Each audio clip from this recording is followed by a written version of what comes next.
Bismillahirrahmanirrahim. Assalamualaikum warahmatullahi wabarakatuh. Alhamdulillahirabbil alamin. Assalatu wassalamu ala asrofil anbiya wal mursalin wa ala alihi wa sahbihi ajmain. Amma ba'du. Alhamdulillah, pagi hari ini kita semua akan sama-sama belajar tentang sholat. Tapi percayalah, apa yang kita lakukan bukan untuk menunjukkan bahwa sholat kita yang paling benar, tapi kita berusaha menunjukkan bahwa apa yang kita lakukan pun berlandaskan apa yang pernah dilakukan oleh Rasulullah SAW. Karena sholat itu satu hadis yang paling kita pakai adalah shollu kama ra'aitumuni usolli. Sholatlah kalian sebagaimana aku sholat. Alhamdulillah, Rasul kita Nabi Muhammad SAW sangat bijaksana, sehingga beberapa jalan dalam sholat itu beliau lakukan. Ini juga untuk barangkali memudahkan umatnya dalam beribadah. Jadi jangan pernah ada yang mengatakan inilah sholat saya yang paling benar. Selalu ada yang begitu, sehingga menyalahkan sholat orang lain. Jadi akan sangat berbeda sekali, karena tata cara sujud pun berbeda. Ya, salah satu contoh saya ambil, sujud itu ada yang mengatakan tangan dulu, ada yang mengatakan dengkul dulu. Itu juga kan artinya pernah dilakukan oleh Rasulullah.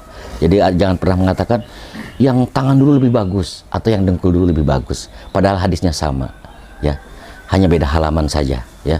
Jadi jangan pernah mengatakan ini sholat saya yang paling bagus. Kalau ada buku yang pernah kita baca sifat sholat Nabi, itu tergantung yang menciptakan buku itu, ya.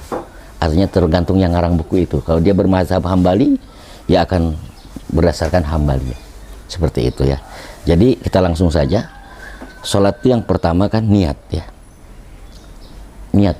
Jadi niat itu di dalam mazhab Syafi'i tempatnya dalam hati. Kalau kata Imam Syafi'i dalam patokannya, qasdus syai'i muftarinan bi fi'lihi. Jadi menyengaja berbuat sesuatu berbarengan dengan kita melakukan perbuatan itu. Itu namanya niat, ya. Semua sepakat niat itu dalam hati. Ya. Makanya kalau dalam sholat, ketika ada sholat itu orang dibaca misalkan bunyi, ya, itu sebetulnya dalam mazhab Syafi'i mustahabun, artinya boleh.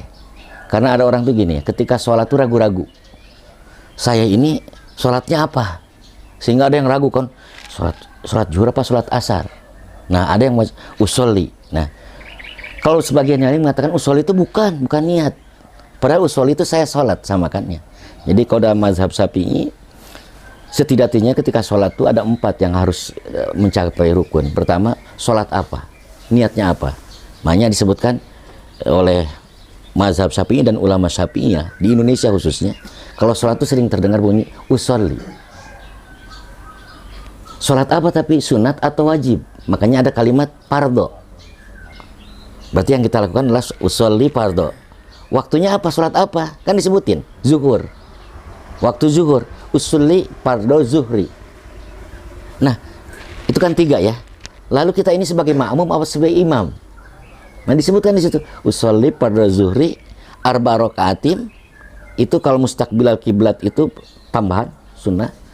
Di situ makmuman harus disebutkan, ya. Kita ini takutnya kurang, ya. Ketika sholat sebagai makmum sebutkan, itu syarat, ya.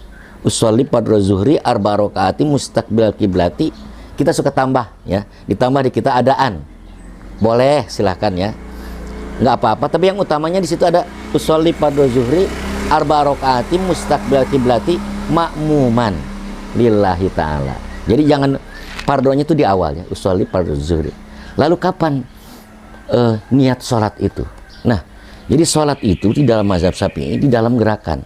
Makanya kalau mazhab yang lain, Hanafi, Maliki, Hambali itu, kita kalau di Arab Saudi, ya, khususnya, imamnya kalau baca takbir itu pelan, pendek, ya, Allahu Akbar. Coba perhatiin, ya, kalau imam di Mekah, Madinah, Allahu Akbar, nggak panjang kayak kita, karena mereka sebelumnya. Jadi sebelumnya tuh udah niat sholat.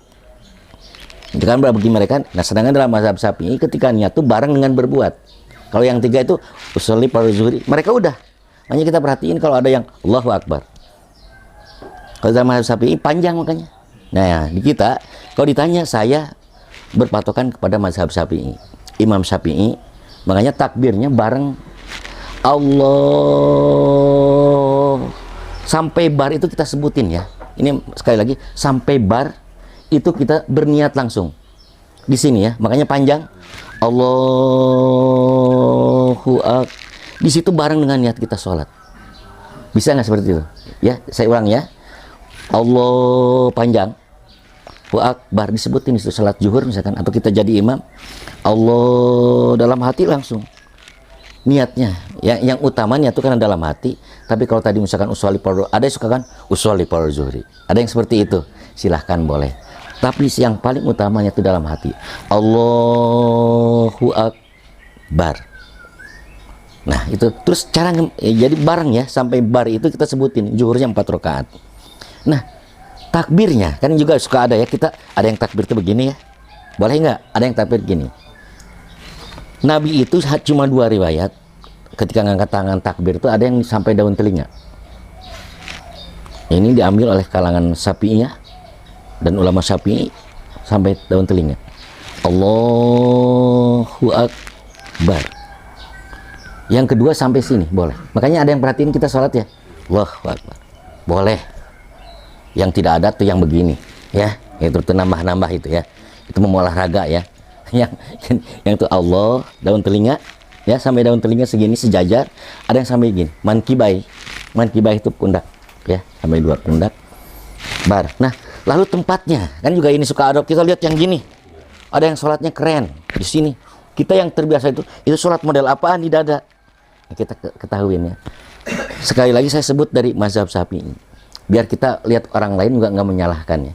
Kalau di Syafi'i itu ketika naruh tangan sholat itu antara surah dan rukbah. Surah itu pusar, sodar itu di sini ya, bukan baina surah was sodri, antara pusar dan dada.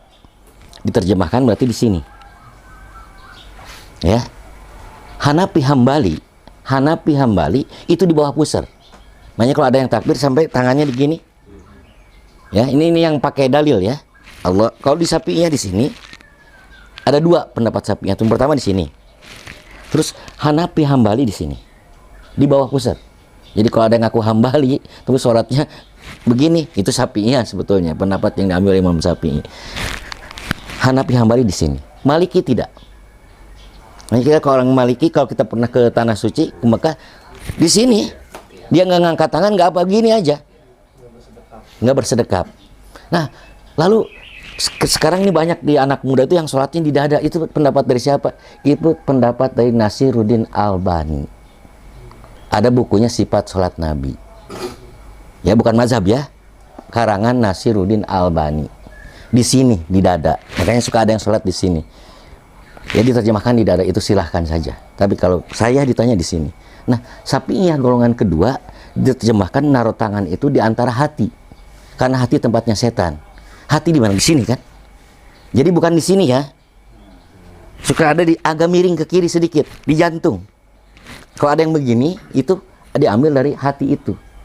Ada kan sholatnya Allahu Akbar, suka ada miring dikit. Dia menerjemahkan bahwa itu tangan itu disimpan di sini. Ya, di hati sini. Oke.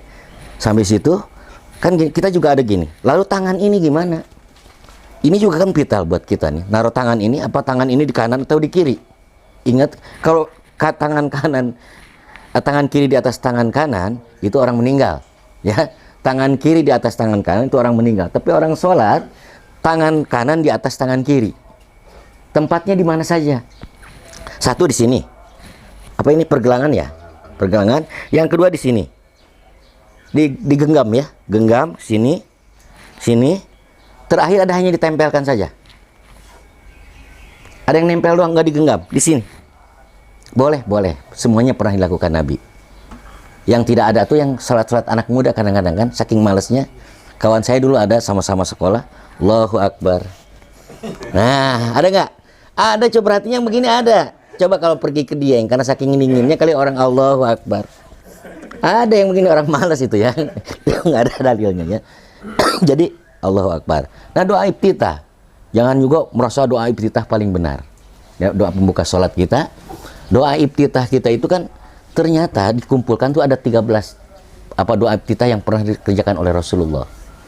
Yang paling populer 2. Yang di kalangan NU atau kalangan Syafi'iyah itu ketika Allahu Akbar itu Allahu Akbar kabiro walhamdulillahi katsiro wa subhanallahi bukrata wa asila. Dari mana landasannya? Pernah satu ketika Nabi sedang sholat, di belakang ada orang membaca Allahu Akbar kabiro walhamdulillahi katsiro. Selesai sholat Nabi nanya, tadi siapa yang membaca Allahu Akbar kabiro? Sahabat ada yang jawab, temen, ana ya Rasulullah. Rasul bilang, ketika engkau baca doa tadi, putihat abu-abu sama, pintu langit terbuka. Jadi kalau kita baca doa iftitah Allahu Akbar kabiro, tidak masalah. Itu padahal bukan Rasul yang pertama, sahabat. Ketika Rasul jadi imam, di belakang ada sahabat Allahu Akbar kabiro walhamdulillahi katsiro. Ternyata pintu langit dibuka. Itu juga untuk menunjukkan biar kita nggak masbuk ya. Kalau masbuk nggak dapat doa iftitahnya. Ya, sholat tepat waktu ya. Biar pintu langit terbuka, jangan masbuk. Ya. Terus yang kedua yang populer apa? Allahumma ba'id baini. Itu biasa kalau di kita ini dipakai oleh Muhammadiyah. Persis. Ya, Muhammadiyah Persis tuh doa iftitahnya Allahumma ba'id baini wa baina khotoyaya kama ba'anta bainal masyriq wal maghrib. Allahumma nakini min khotoyaya kaya munakosabul abyadu binadanas. Allahumma aksilni min khotoyaya bil ma'i wasalji wal barad. Jadi kalau ada yang baca itu di samping, ya biasa aja. Kalau pernah dilakukan Nabi, ya nggak apa-apa. Itu pernah dilakukan oleh Nabi, artinya boleh. Kalau dengar begitu, misalkan Pak Iwan dengar, udah ada landasannya. Tuh sampai situ doa iftitahnya. Selanjutnya ketika kita baca Fatihah, ada bismillah itu macam-macam jalan dibaca. Kalau di Madinah atau di Mekah, bismillahnya tuh sir. Sir itu bukan berarti nggak dibunyikan sama sekali. Makanya pernah dengar kalau imam di sana kan terdengar karena pakai mikrofon bismillah. Karena Hambali ada bismillahnya tuh dibunyi sir tapi nggak dijaharkan. Bismillahirrahmanirrahim. Kalau kalangan Syafi'iyah bismillahnya dijaharkan. Bismillahirrahmanirrahim. Ya, makanya kalau ada masjid musholat kebiasaannya misalkan bunyi, ya bunyi. Kenapa? Saya diambil contoh ketika Imam Sudais datang ke Indonesia. Imam Sudais bismillahnya kan sir. Ketika datang ke Indonesia pernah di Istiqlal suruh jadi imam, bukan disuruh diminta jadi imam, bismillahnya dijaharkan. Padahal beliau seumur hidupnya bismillahnya sir. Kayak kita sholat di mana ikuti, karena ada patokan landasannya. Jadi kalau Hambali bismillahnya sir, Hanafi bismillahnya sir, Hanafi Hambali bismillahnya sir. Ya, kalau Maliki sama sekali nggak ada. Ya, kalau ada orang langsung jadi imam, Allahu Akbar, Alhamdulillahirabbil alamin, itu Maliki ya. Ya, itu Maliki. Nah, kalau Syafi'i bismillahirrahmanirrahim. Kalau di Timur Tengah contohnya di Mesir. Mesir itu Syafi'i ya, bismillahirrahmanirrahim bunyi. Ya. Sampai waladhdallin, amin ya. Terus baca ayat. Nah, selanjutnya adalah ruku. Nah, jadi kan tadi tempat takbir ngangkat tangan pertama tadi pas pertama sholat. Yang kedua ketika ruku. Ruku itu tangan ini menggenggam ini, lutut ya. Lutut itu digenggam. Jadi jangan hanya sekedar nempel gini ya. Digenggam si lututnya itu digenggam, dipegang. Ternyata kan banyak sholat menyehatkan, bisa dirasakan kalau kita benar megangnya, itu juga menyehatkan. Jadi dipegang, terus suka ada orang kreatif, tangannya di bawah lutut, sini ada. Pernah lihat kan? Allahu Akbar, begini sholatnya. Lihat aja kalau begini, nggak, coba aja, posisi sakit ini. Yang pas tuh di dungkul ini. Seperti ini, kapan ukurannya? Jangan seperti pertama, dongak begini, kepalanya begini. Itu diibaratkan Nabi seperti kuda jantan lihat kuda betina. Jadi ruku kita itu jangan seperti mirip kuda jantan, mirip menaksir kuda betina. Kalau begini naksir kan jantan lihat betina begini. Atau seperti unta. Seperti unta lihat rumput. Kuda lihat rumput, sapi lihat rumput gimana? Gini. Jadi gini nggak boleh, gini pun nggak boleh. Yang bagus apa? Ini tuh sejajar si rehel itu dengan pundak sehingga ketika naro ini tidak tumpah. Jadi pasnya gimana? Rata. Ini nggak boleh gini tapi gini. Ini segini. Naro gelas di sini tuh nggak tumpah. Di leher. Leher tuh sejajar. Itu ruku ya. Berarti takbir kedua ya, ngangkat tangan yang sunnah. Allahu Akbar. Pertama tadi. Terus yang kedua ketika mau ruku, Allahu Akbar. Yang selanjutnya i'tidal. I'tidal itu artinya lurus. Jadi kalau belum lurus, belum i'tidal. Nah, saya lupa mengingatkan. Jadi kita ini membaca doa setelah semua gerakan sampai. Itu namanya tumanina. Kita ini suka salah mengartikan tumaninah tuh panjangnya bacaan. Bukan. Gerakan kita tuh sampai ini, contohnya ruku kan tadi, ruku sini sampai selesai menggenggam, jangan bareng. Kalau ada bareng kan Allahu Akbar subhan. Sampai ini dulu sempurna ya. Sampai sempurna megang baru kita baca. Subhana rabbiyal azimi wa bihamdi. Syafi'i. Hanafi subhana rabbiyal azim. Jadi kalau samping kita subhana rabbiyal azim itu Hanafi ya. Terus ada lagi baca subhanaka Allahumma rabbana wa bihamdika. Boleh. Ada lagi baca ketika ruku ini subuhun kudusun rabbuna wa rabbul malaikati waruh. Boleh juga. Itu pernah dilakukan oleh Nabi. Berarti tata cara kita ruku aja bacaannya macam-macam. Jadi kalau kita dengar yang lain beda dengan kita, jangan salah. Karena saya subhana rabbiyal azim wa bihamdi. Sebelah ada subhana rabbiyal azim. Pernah dilakukan Nabi. Subuhun kudusun rabbuna wa rabbul malaikati waruh. Pernah dilakukan Nabi. Ada lagi subhanaka Allahumma rabbana wa bihamdika. Pernah dilakukan oleh Nabi. Ya, itu ruku. Ini tidak. Ini tidak, tatap tangan kita, angkat tangan. Nah, posisi berdiri, ingat, berdiri itu jangan terlalu gini. Ini juga nggak boleh. Nih, rapat begini atau terlalu lebar begini. Seukurannya apa? 1 jengkal. Atau diukurlah 22 cm berapa ya? Segini kali ya. Seperti ini. Jadi tidak berlebihan. Kalau ada yang sholatnya begini atau ada yang begini, itu yang nggak boleh, makruh ya. Makruh, sholat bisa jadi makruh kalau kita sholatnya seperti itu. Buat kita seukuran sewajarnya aja.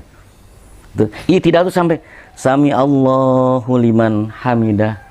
Posisi tangan macam-macam, tapi kalau dilakukan karena ini istirahat ya, begini. Boleh begini, ada yang lugu, kok habis begitu begini? Silahkan, yang penting biar dia nggak goyang-goyang. Jangan seperti anak-anak sami Allahu liman hamidah. Jangan sampai bergoyang-goyang seperti ini ya. Nah, itu juga macam-macam. Ada Rabbana walakal hamdu. Kalau Rabbana walakal hamdu itu dipakai oleh mazhab Hambali. Coba aja kalau di Mekah, Madinah, Bilalnya tuh ketika imamnya sami Allahu liman hamidah, Rabbana walakal ham. Walakal pakai waw. Kalau Hanafi Rabbana lakal hamdu. Syafi'i Rabbana lakal hamdu mil'us samawati wa mil'ul ardi wa ma syi'ta min syai'in ba'du. Itu diambil dari mazhab Syafi'i.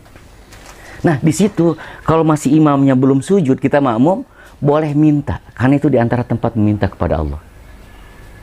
Karena kepunyaan Allah langit dan bumi, berarti kita boleh minta. Di situ diantara tempat meminta dalam sholat adalah pada saat kita i'tidal. Rahasianya ya, pada saat i'tidal kita boleh meminta. Minta apa saja, selama imamnya belum sujud. Ya, itu ya. Itu namanya tumaninah, itu gerakan selesai. Sami Allahu liman hamidah.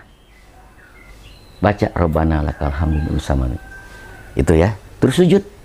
Nah, sujud itu ada 2 cara, ya. Pertama, yang ingat ya, ketika sujud tidak mengangkat tangan lagi. Tadi kan berarti 3 tempat ya. Cuma 4 kan. Bangun dari setelah rakaat pertama ke rakaat kedua, itu takbir lagi. Jadi hanya 4 tempat kita ngangkat tangan yang disunahkan itu. Jadi kalau Syafi'iyah, Hanafi, Hambali itu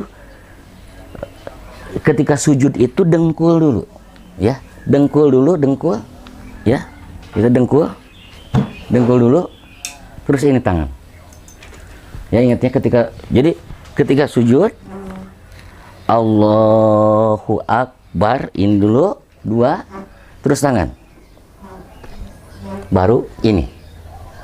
Nah, kalau di kalang Nasiruddin Albani, sekali lagi ya, Nasiruddin Albani, makanya kalau ada orang tangan dulu, itu berpatokan kepada bukunya Sifat Salat Nabi Nasiruddin Albani. Tangan dulu. Nabi pernah juga, mungkin ada yang pinggangnya nggak kuat. Ada yang pinggangnya nggak kuat. Kalau pinggangnya nggak kuat, berarti dia ya ini dulu, tangan dulu. Yang tidak ada dalilnya itu apa? Jidat dulu. Yang tidak ada dalilnya adalah jidat dulu. Nyusruk ya. Kalau ini dulu ya. Kalau saya pilih yang mana? Saya pilih dengkul dulu, baru tangan. Tangan posisinya bukan begini ya. Ini terbuka tapi bukan begini. Ya. Nah, ketika sujud, ingat ketika sujud, ini sejajar dengan telinga. Tangan ini sejajar dengan telinga atau bahu sebahu ya di sini. Pertama, jangan seperti anjing. Kalau anjing sujud gimana? Telungkup ya. Makanya ini harus diangkat.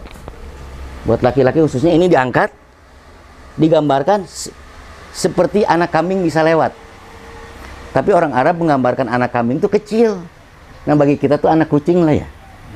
Ketika sujud itu anak kucing seperti apa? Anak kucing lewat di sini. Di sini maksudnya ya, yang lewat tempat sujud kita. Alat bersujud itu ada 7. Alat bersujud itu dahi. Makanya dahi itu tidak boleh tertutup oleh apapun juga ini. Makanya ini tuh bukan rukun sholat. Ini peci itu untuk nahan biar rambut kita nggak kemana-mana. Satu aja kan merusak itu, satu aja. Terus dua tangan, 2 telapak tangan, 2 dengkul sama ini telapak kaki. Itu hidung itu kalau di dalam sapinya sunnah ya, hidung. Kalau Hanafi malah harus termasuk alat bersujud, hidung itu ya. Tapi kita ini 7 ini, makanya terus alat sujudnya nggak boleh yang terlalu empuk ya. Suka ada sekarang sejadah tuh empuk. Jadi harus ada keras tempatnya buat bersujud itu. Makanya makruh sholat di kasur. Suka ada orang sholat di kasur. Karena kita kalau sujud itu kan harus nempel ke bumi ya. Ya, ininya harus terasa keras ini. Tapi kalau terlalu empuk jangan terasa, nggak nempel ke bumi. Ya itu ini kan untuk menjaga agar tidak kotor sebetulnya sejadah itu. Itu terus posisi tangan seperti itu, kaki. Suka ada kakinya yang rapat ya di belakang tuh. Kaki ininya rapat. Ini ada yang rapat begini. Itu sebetulnya patokannya ketika dari Siti Aisyah ketika sholat malam Nabi, aku dapati kakinya berdiri tegak, katanya ada 2. Kebanyakan riwayat mengatakan terbuka. Ininya, posisi ini. Posisi ini terbuka ya. Terbukanya berapa sejengkal aja, nggak usah terlalu lebar juga. Ya, jadi terbuka dan ini usahakan semua mengarah ke kiblat ya. Semua mengarah ke kiblat. Ini tuh jari-jari itu kita tekan ya. Tekan semuanya ke kiblat ya. Jadi jangan asal, kan ada yang gini aja. Ya, ada yang gini lagi. Ya, ada yang begini kan? Nah, ini terbuka ngarah ke kiblat semua. Setelah itu duduk istirahat, namanya julusul istiroha. Apa yang memang julusul istiroha? Jadi julusul istiroha itu namanya apa? Julusul ibtiros. Ibtiros itu dari kasur. Jadi ini ini ibtiros seperti ini, diduduki kan? Menduduki yang ini, gini. Ini namanya kita duduk mau apa? Duduk di antara 2 sujud kan? Duduk di antara 2 sujud, posisinya ini gini. Ini tetap ngarah ke kiblat ya, menghadap ke kiblat. Yang ini ditekuk. Ya. Pandangan ke depan, ya. Ini seperti ini sama dengan tahiyat awal begini posisinya. Ya, seperti itu. Terus itu maaf, ketika duduk di antara 2 sujud itu ada 8 permohonan yang sering kita lupakan. Robbik pirli, warhamni, warjukni, wajburni, warfa'ni, wahdini, wa'afini, wa'afuani. Semua mencakup. Makanya jangan datar saja ketika itu duduk di antara 2 sujud. Ampuni aku, sayangi aku, kuatkan aku, angkat aku, berikan aku petunjuk, sehatkan aku. Itu kalimat-kalimat. Makanya ketika duduk di antara sujud, rasakan bahwa kita sedang berhadapan dengan yang milik kita. Robbik pilih, warhamni, warzukni. Itu juga rezeki ada di situ. Karuniakanlah kepada aku rezeki. Jadi rezeki kita jadi datar aja. Di situ juga harus benar-benar kita mohon sama Allah. Nah itu setelah itu kita bangun, ya, bangun takbir lagi, ngangkat tangan lagi. Nah itu baru 4 tempat itu ya tadi. Pertama mau ruku, setelah ruku dan bangkit dari rakaat pertama ke rakaat kedua ngangkat tangan. Seperti itu ya. Jadi maaf terus agak kurang sedikit. Posisi tangan ketika sholat usahakan jangan sampai melewati ini ya. Sampai sini saja. Ya, jadi kita langsung kepada apa? Tahiyat pertama. Tahiyat pertama duduknya seperti tadi, duduk ibtiros ya. Ditumpuk. Di sini posisinya tangan seperti ini. Ya. Jadi ini nanti ketika kapan ketika Allahnya itu? Macam-macam ya. Nah, kalau dari Maliki itu dari awal. Maliki itu at-tahiyatu lillah, as-sholatu at-thayyibat. Tangannya bergerak dari awal. Itu kalau ada yang gerak-gerak gitu patokannya kepada mazhab Maliki sebetulnya.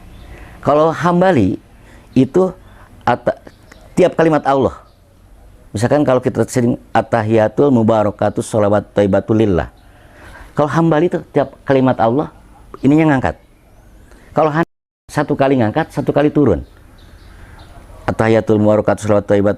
Ada yang baca at-tahiyatul lillah wassalawatu wa thayyibatul lillah. Ada yang seperti itu. Nggak apa-apa, ada jalurnya juga.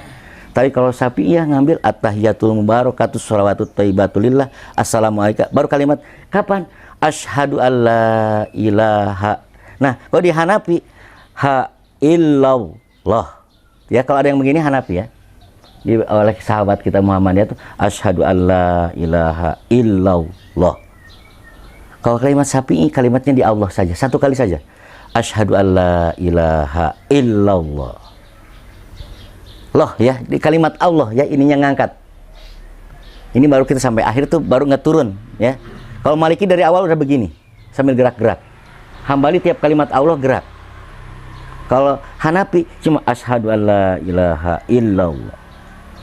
Ada yang seperti itu aja. Ya, kalau Syafi'i asyhadu itu. Duduknya karena tadi kalau duduk tahiyat awal seperti duduk di antara dua sujud. Tahiyat akhir adalah duduknya tawarruk. Tawarruk itu diduduk ini ya. Dilipat tapi ini tetap ya. Yang ini ngadep ke posisi ini ke Ka'bah ya, ke kiblat. Duduknya seperti ini agak nekuk dan ini ya, ini tekuk nih. Ini menyehatkan semua ya. Maaf, menyehatkan. Duduknya seperti ini. Belakang ya. Jadi jangan sampai ada duduknya juga ada yang begini kan. Ini yang nggak boleh nih. Ini kan ini membelakangi kiblat jadinya. Jadi jari-jari arahkan ke kiblat. Ya. Makanya tadi kita usahakan bisa jadi yang jalan kita kurang sempurna, kalau sempurna gerakan kita menyehatkan badan kita. Dan ingat ketika tahiyat akhir pun posisi di depan ini begini ya. Ini begini. Yang ini masuk ke sini kalau dibilangnya kayak begini posisi tangan. Ya. Misalkan saya Syafi'iyah, saya pakai asyhadu alla ilaha illallah. Jadi nggak turun ke bawah ini. Ini nggak gini. Di sini posisinya. Itu ya. Seperti itu. Jadi mudah-mudahan kita kalau udah seperti ini kita belajar gerakan yang benar ya. Tapi bukan yang paling benar, berusaha benar ya. Ya, seperti itu saja. Seperti itu saja yang bisa saya sampaikan. Nanti kita praktekkan langsung setelah ini.